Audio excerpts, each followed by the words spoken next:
자, 오늘 이 참된 제자 6번째 시간입니다. 제자의 능력, 부활을 소망해야 합니다라는 주제로 함께 하나님의 말씀을 나누기를 원합니다. 한번 저를 따라하죠. 부활을 소망해야 합니다. 다시 한번 따라합니다. 부활을 소망해야 합니다. 자, 부활이라는 단어를 들을 때 이 믿음의 사람들의 반응이 두 가지로 갈리게 됩니다. 한쪽은 이 부활의 이야기가 나와는 전혀 관계없는 이야기처럼 여기는 사람들이 있어요. 예수 믿고 구원받은 사람이라고 자부하는 사람들 중에 너무 관계가 없으니까 공감되지도 않고 심지어 예수님의 부활이 믿어지지 않는 사람이 있습니다. 목사님, 나 봐요. 나 이렇게 건강한데 무슨 죽긴 왜 죽어? 그리고 부활은 무슨 부활? 그 뭐 나중 얘기죠. 이렇게 반응하는 거예요. 자, 그리고 또 다른 사람들은요, 이 부활이라는 단어만 들어도 막 가슴이 벅찬 겁니다. 할렐루야. 막 가슴이 벅차고 가슴이 두근거리는 사람들.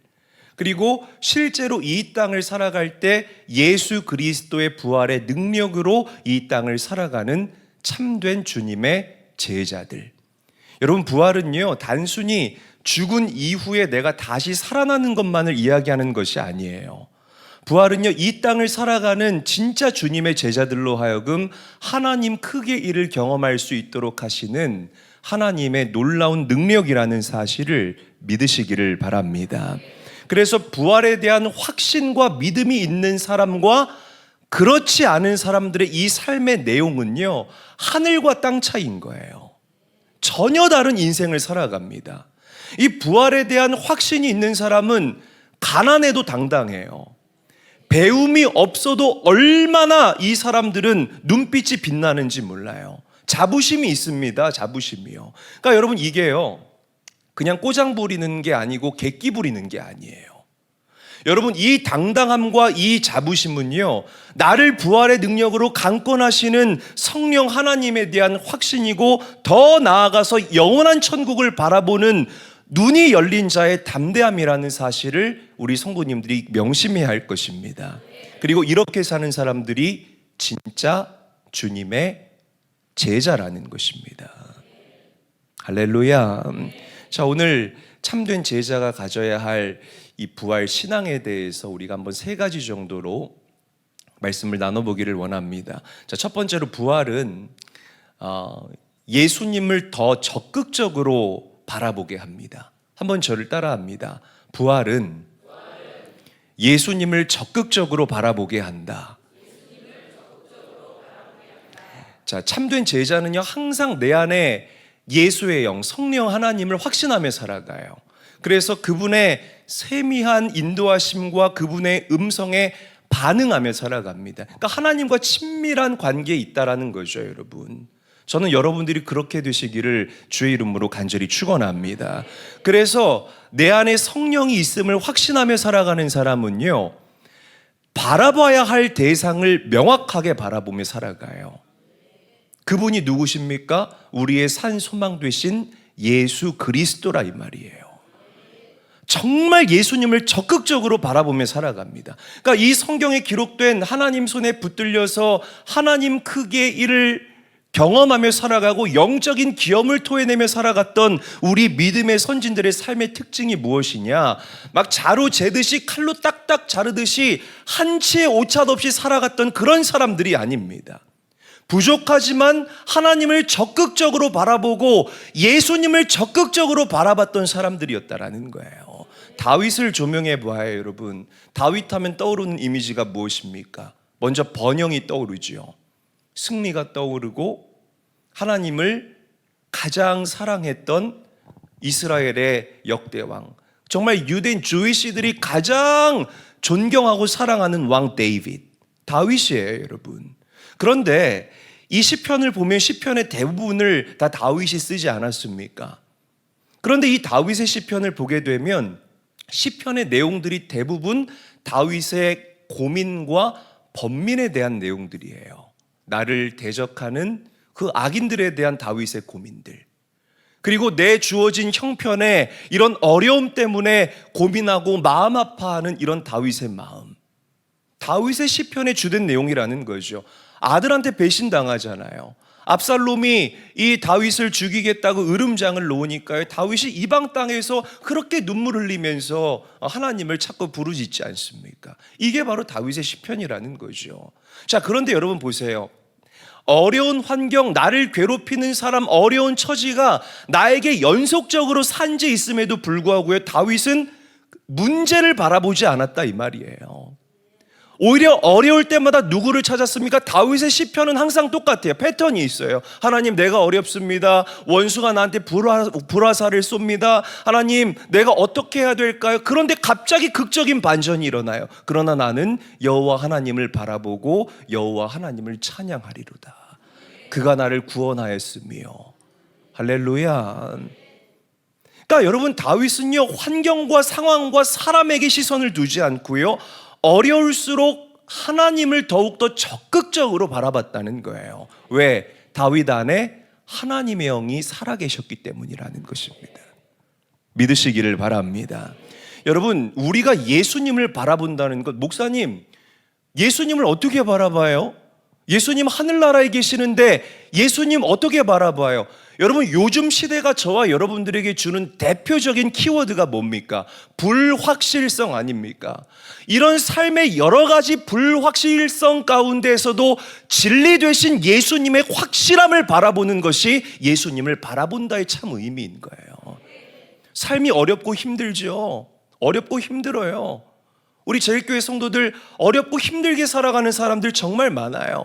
그러나 이렇게 어렵고 힘든 삶의 형편 가운데서도 예수님의 기쁨을 바라볼 수 있는, 그것이 바로 예수님의 얼굴을 바라본다는 것의 의미예요. 할렐루야. 인생의 불안함 가운데에서 예수 그리스도의 샬롬, 평안함을 바라볼 수 있는 것,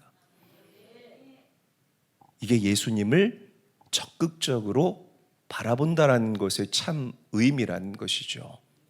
여러분, 우리가 예수님을 적극적으로 바라보잖아요. 그러면 삶의 잡다한 것들을 우리가 하나둘씩 내려놓게 됩니다. 믿으시기를 바랍니다. 저는 이 신앙생활의 시작은 포기라고 생각을 해요. 한번 저를 따라합니다. 신앙생활의 시작은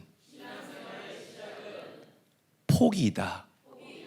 예수님께서 뭐라고 말씀하시죠? 나를 따르려거든 자기 십자가를 짊어지고 나를 따르라고 그랬어요. 근데 여러분 보세요.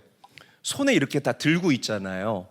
손에 들고 있어. 날 봐요, 날. 안 적어도 어차피 적어서 집에서 안 보잖아요. 나 봐요. 그냥 말씀 잘 듣고 유튜브로 또 반복해서 봐요. 뭘 적어요, 적긴. 볼 거면은 집에 가서 또 볼 거면 적어요. 자, 양손에 이렇게 가득해. 양손에 이렇게 가득한데 십자가를 어떻게 질까요? 내려놔야죠.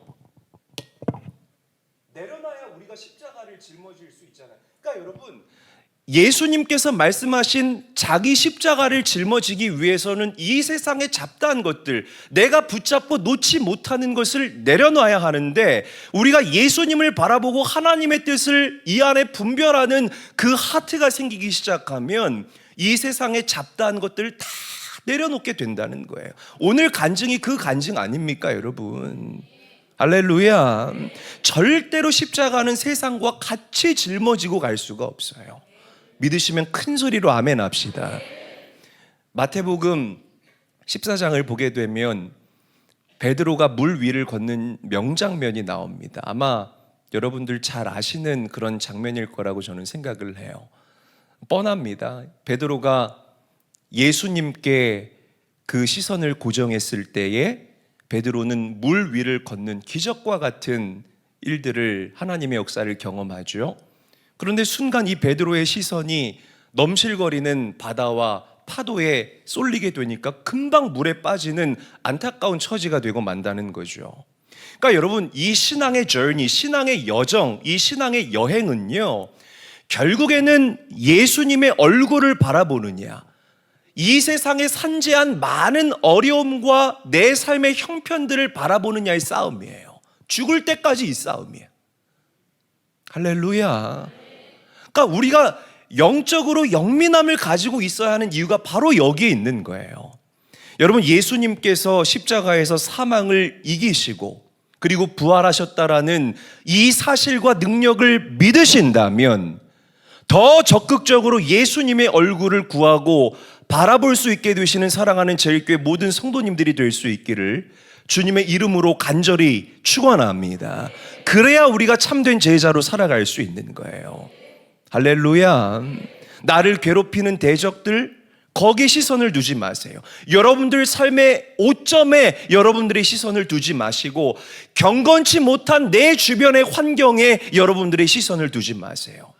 오직 예수님만 바라보시는, 더 적극적으로, 오늘 이후로 더 적극적으로 주님의 얼굴을 구할 수 있는 사랑하는 제일교회 성도님들이 다 될 수 있기를 바랍니다.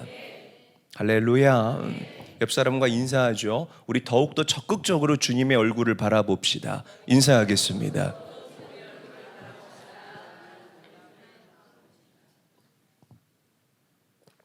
자, 두 번째로 부활은요, 참된 제자는요, 이 부활의 능력을 삶의 현장에서 경험해야 합니다. 한번 저를 따라하죠. 부활의 능력을, 더 크게요. 부활의 능력을 삶의 현장에서 경험해야 합니다. 자, 보세요. 오늘 본문을 보게 되면 천사가 이 무덤을 찾아온 여인들에게 예수님께서 부활하셨다라는 이 기쁜 소식, 복음이죠. 이 복음을 전하면서 이렇게 이야기를 합니다. 자, 우리 오늘 본문 7절 말씀 함께 한 목소리로 읽어보도록 하겠습니다. 시작.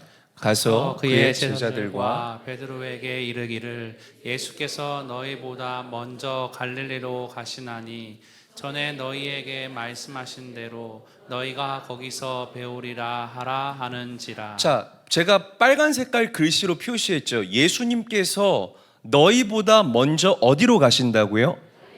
어디로 가신다? 그렇죠. 갈릴리로 가신다. 근데 먼저 갈릴리로 가시는 것뿐만 아니라 너희가 그 갈릴리에서 누구를 본다고? 부활하신 예수님을 볼 수 있다라고 천사가 이야기했다라는 거예요. 근데 여러분, 이 마가복음뿐만 아니라 누가복음에서도 마태복음에서도 이 복음서 모두에서 부활하신 예수님을 만나려면 갈릴리에서 우리가 예수님을 만날 수 있다라고 성경이 공통적으로 우리에게 이야기를 합니다. 그럼 왜 갈릴리예요? 도대체 갈릴리가 상징하는 것이 무엇일까를 우리가 한번 생각을 해봐야 된다라는 거죠. 자, 먼저 이 갈릴리는 예수님께서 활동하셨던 주 무대였죠. 그리고 예수님의 제자들 중 대부분의 사람들이 다 어디 출신이었습니까? 갈릴리 출신이었습니다. 자, 그런데 이 갈릴리는 지역적인 특징이 하나가 있었는데 갈릴리 사람들이 그렇게 메마르고 병들고 삶에 하자가 있고 문제가 있는 사람들이 많았어요. 그러니까 그런 사람들이 많이 모여 있는 곳이 바로 갈릴리였다라는 거예요. 옛날 구약의 스불론과 납달리 지파가 살았던 곳이 갈릴리고요. 이사야 선지자가 이 갈릴리라는 지역을 뭐라고 이야기를 했냐면 흑암과 사망의 그늘진 땅이라고 콕 집어서 갈릴리를 이야기를 했다라는 거죠. 여러분, 이 갈릴리가 상징하는 바는 명확합니다. 잘 들으셔야 돼요. 갈릴리가 상징하는 것은 여러분들의 삶의 현장을 이야기를 하는 거예요. 문제투성이인 내 삶의 현장, 문제투성이인 내 가정, 문제투성이인 내 사업장, 나의 직장, 그리고 사람들과의 관계, 이게 바로 갈릴리를 이야기를 하는 거예요. 근데 이 말씀이 정말 저와 여러분들에게 소망이 되는 이유가 무엇이냐면 예수님께서 갈릴리로 먼저 가신대, 여러분들의 삶의 필드로 예수님이 먼저 가셔서 거기서 여러분들을 기다리시고 여러분들을 만나주시겠다는 거예요. 할렐루야. 아무리 갈릴리가 문제투성이어도요, 예수님은 그곳에 계신다는 겁니다. 그러니까 이 말씀이 우리에게 소망이 될 수밖에 없다라는 거예요. 부활하신 예수님을 저 지리산 산꼭대기에서 만날 수 있다. 부활하신 예수님을 꼭 교회에서만 만날 수 있다. 이게 아니라는 거죠. 내 삶의 현장에서. 그곳이 갈릴리야. 너무 문제투성이야. 그럼에도 불구하고 주님이 먼저 가셔서 나를 기다려 주시겠다. 아, 너무 기쁘죠, 여러분. 기뻐요, 기뻐요. 기뻐요, 기뻐요. 기쁜 사람들 표정이 그래요, 여러분. 자, 성경이 말하려는 메시지가 바로 이거예요. 예수의 부활은 당신의 삶의 현장에서 경험해야 된다. 한번 저를 따라합니다. 예수의 부활은 내 삶의 현장에서 경험해야 된다. 왜? 예수의 부활이 우리 삶의 해답이기 때문임을 믿으시기를 바랍니다. 넘어진 사람을 일으킬 수 있는 하나님의 능력, 예수의 부활이에요. 절망 가득한 사람에게 소망을 줄 수 있는 유앙겔리온, 가장 복된 소식이 바로 예수의 부활임을 믿으시기를 바랍니다. 여러분, 예수님의 부활은요, 필로소피가 아니, 철학이 아니에요. 어떤 이데올로기 정도 수준이 아닙니다. 어떤 영향력 정도가 아니라는 것이죠. 죽음을 이길 수 있게 하시는 하나님의 능력이 바로 예수의 부활이고, 절망과 좌절을 이길 수 있는 힘이 바로 예수의 부활이고, 사망의 그늘진 땅에 거주하는 이들에게 하나님의 밝은 빛, 천국의 밝은 빛을 조명할 수 있게 하시는 하나님의 처방이 바로 예수의 부활이라는 사실을 믿으시기를 바랍니다. 어디서 경험해요? 갈릴리에서. 내 삶의 현장에서. 할렐루야. 여러분, 부활이라는 이 원어적인 의미가 또 놀라운데요. 제가 좀 여러분들과 같이 나누려고 합니다. 이 부활이라는 히라보 단어가 아나스타시스예요. 아나스타시스. 이게 명사형이거든요. 명사, noun. 뭔 말인지 아시죠? 하여튼 우리 이렇게 좀 문법 나오면 좀 머리 아파진다, 그죠? 아나스타시스 명사형이에요. 근데 이 아나스타시스의 동사형이 아나스테미라는 단어입니다. 화면 좀 보여주세요. 아나스테미. 네, 뭐 적어도 어차피 집에 가서 안 보일 거니까 눈으로만 보세요. 자, 근데 이 아나스테미가 합성어입니다. 아나라는 이 단어가 어디 사이에, 그리고 한 가운데라는 이 단어와 히스테미, 서다, 그리고 확고한 마음을 가지다라는 이 단어의 합성어예요. 그러니까 아나히스테미, 아나스테미. 그럼 이 두 단어를 합성할 때 어떤 뜻이 완성될까요? 한가운데 선다. 부활, 아나스테미는 한가운데 서는 것. 이게 무슨 의미일까요? 원어적인 의미로 너무 쉽죠. 절망과 좌절에 있는 그런 갈릴리라는 곳에 우리가 산다 할지라도 주님의 참된 제자, 부활의 능력을 가지고 이 땅을 살아가는 주님의 참된 제자는 다시 중심을 잡고 일어설 수 있다는 의미입니다. 할렐루야. 여러분, 그 능력을 여러분들 삶 가운데에서 실제로 경험할 수 있는 참된 제자들이 될 수 있기를 주의 이름으로 축복드립니다. 아주 유명한 일화가 있죠. 마틴 루터가 종교개혁을 하는데 이 종교개혁 막바지쯤이었어요. 그러니까 얼마나 이 캐톨릭과 이런 기성교회들의 반발이 거셌겠습니까? 막 루터를 잡아 죽이겠다고 하고, 근데 나를 돕는 이는 너무 없는 거야. 그래서 하루는 루터가 너무 마음에 낙심이 되더래요. 그래서 이런 마음이 들었다고 합니다. 아유, 때려치자. 도와주는 사람도 별로 없는데 나 혼자 이렇게 복음 외치면 솔라 피데, 솔라 그라티아, 솔라 스크립추라 외치기만 하면 뭐하나, 도와주는 이 하나도 없는데 됐어, 나 그만둘 거야 하고 그냥 어느 날 탁 다 두고요, 오전 일찍 집에 들어와서 방 안에 들어가서 이불 깔고 들어놓아서 이불을 다 뒤집어 썼대요. 너무 낙심이 되더랍니다. 그래서 입에서 다 끝났다, 이제 끝이다, 막 이런 한탄이 막 절로 뿜어져 나오더라는 거죠. 자, 근데 이 마틴 루터의 와이프가 굉장히 지혜롭고 굉장히 현숙한 여인이었습니다. 남편이 저렇게 절망과 좌절에 휩싸여 있는 그 모습을 보고요, 이 여인이 상복으로 갈아입고 이 루터가 드러누워 있는 그 방 안으로 들어왔어요. 이 루터가 깜짝 놀란 거, 와이프가 상복을 입고 앉아 있으니까. 그래서 루터가 와이프한테 물어봤다고 합니다. 혹시 누가 죽었어요? 그러자 아내가 대답하더래요. 네, 하나님이 돌아가셨습니다. 루터가 깜짝 놀란 거예요. 아니 여보, 하나님이 돌아가시더니 그게 무슨 말이에요? 그러자 마틴 루터의 아내가 일침을 놓더라는 거죠. 하나님이 살아계시다면 어떻게 당신이 이렇게 절망 가운데 모든 걸 다 포기하고 드러누워 있을 수가 있습니까? 그때 루터의 잠자던 영이 꿈틀대기 시작했습니다. 하나님의 음성으로 들린 거예요. 할렐루야. 그리고 다시 기운을 내서 이 종교 개혁을 계속해서 이어갔다라는 아주 유명한 일화가 있죠. 여러분, 불의가 판치는 세상입니다. 정말 뉴스를 볼 때마다 하루하루가 기가 막혀서 오히려 안 보는 게 더 마음이 편한 그런 시대를 우리가 살아가고 있습니다. 그러나 불의가 아니라 정의가 이긴다라는 이 진리를 보여주는 것이 바로 예수님의 부활입니다. 왜? 예수님의 부활이야말로 모든 세상의 불의를 이기고 심지어 죽음의 권세까지 이기고 다시 살게 하신 하나님의 능력이기 때문이라는 거예요. 그러니까 주님의 제자인 여러분들이 그 부활의 능력을 탑재하고 이 땅을 살아가면 반드시 여러분들 삶 가운데 정의가 승리하게 하시는 하나님 크기의 일들을 경험하게 될 것입니다.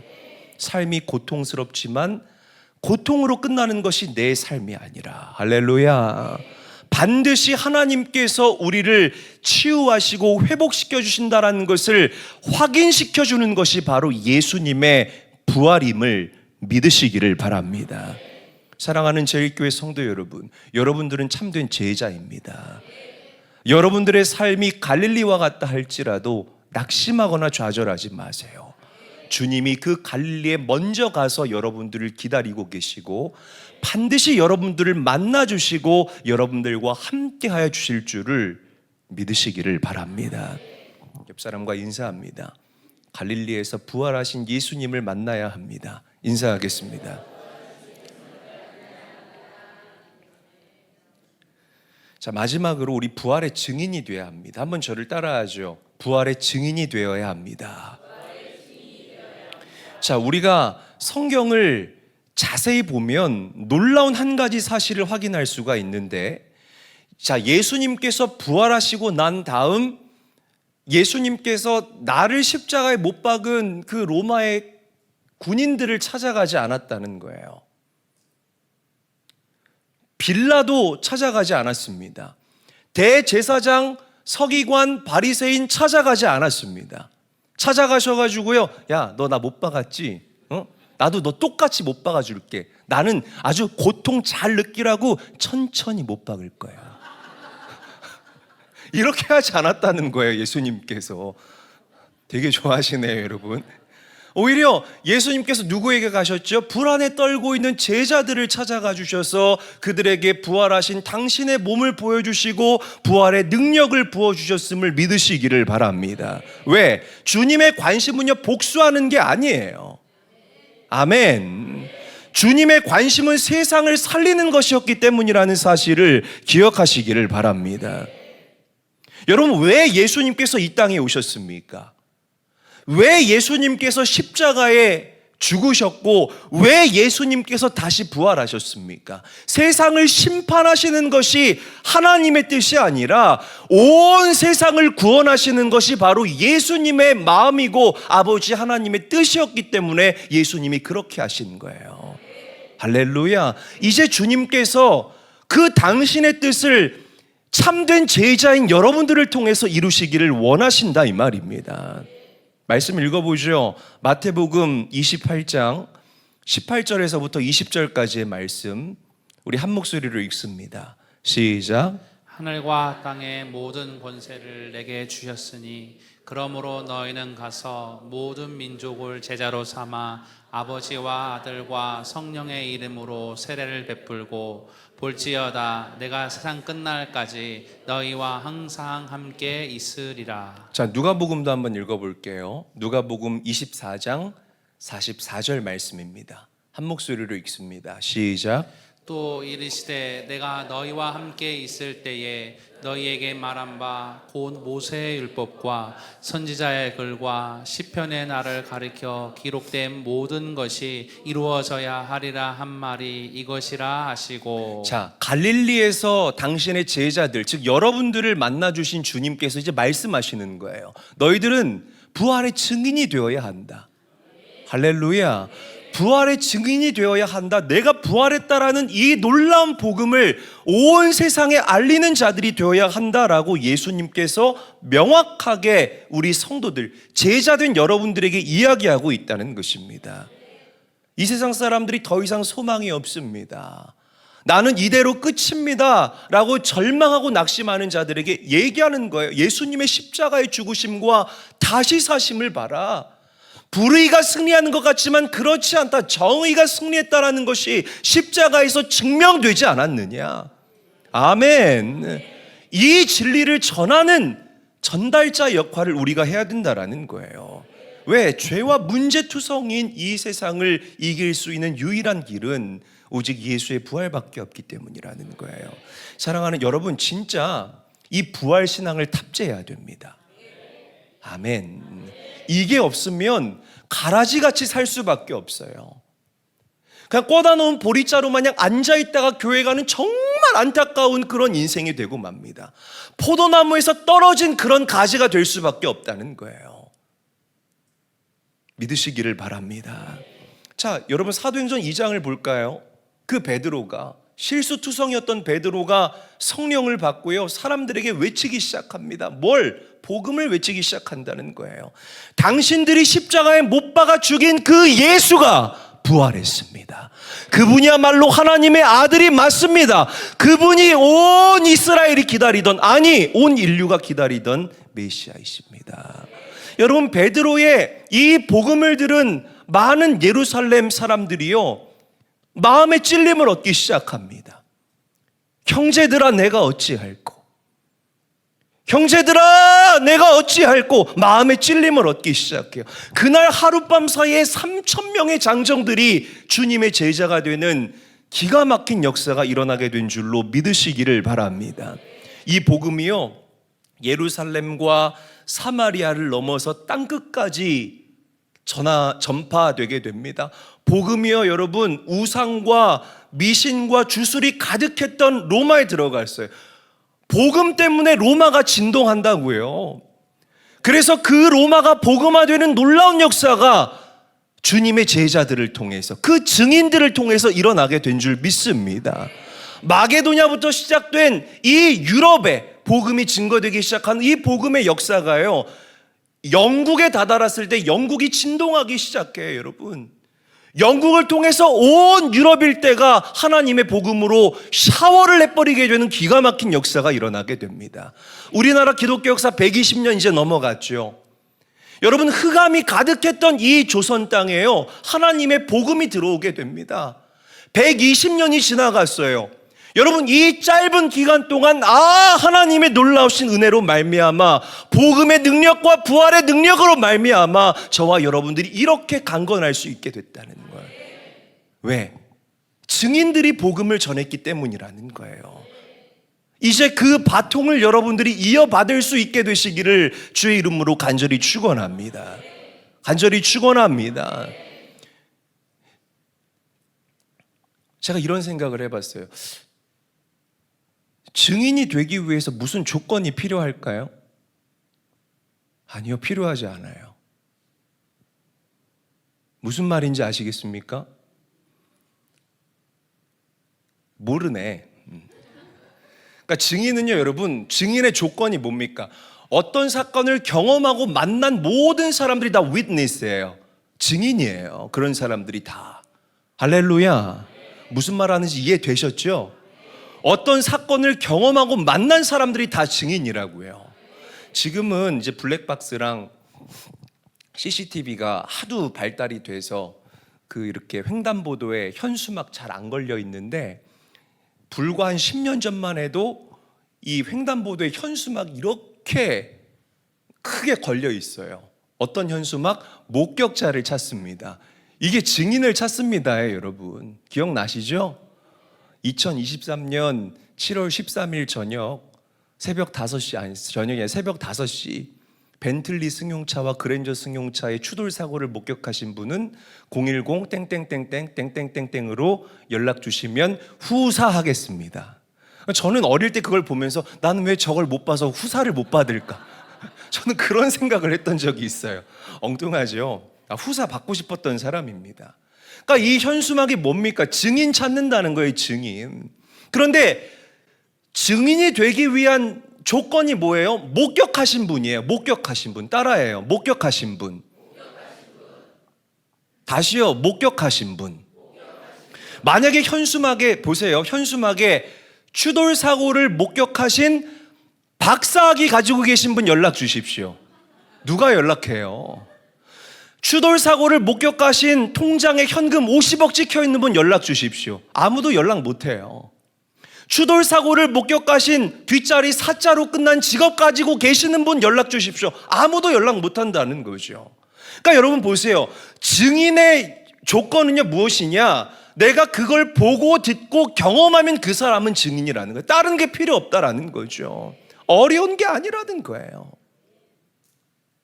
부활의 증인도 마찬가지예요. 여러분들이 예수님을 인격적으로 만났다면, 할렐루야, 내가 정말 하나님의 일하심을 경험하는 사람이라면 여러분들 모두가 증인이라는 사실을 믿으시기를 바랍니다.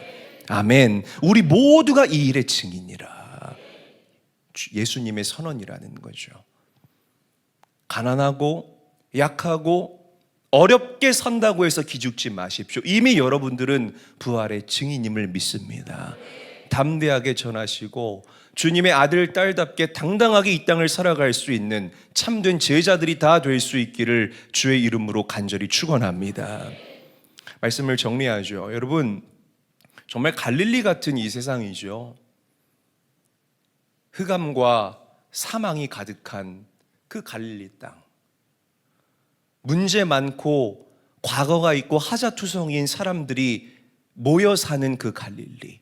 우리가 살고 있는 오늘의 삶의 필드라고 저는 말씀드리고 싶습니다. 그러나 우리가 부활하신 주님을 어디서 만날 수 있다고요? 갈릴리에서 만날 수 있다는 것. 잊어버리지 않았으면 좋겠습니다. 자, 그들에게 이제 증인된 여러분들이 가셔서 주님이 부활하셨다라고 선포할 수 있게 되시는 real disciples, 참된 제자들이 될 수 있기를 주님의 이름으로 간절히 축원합니다.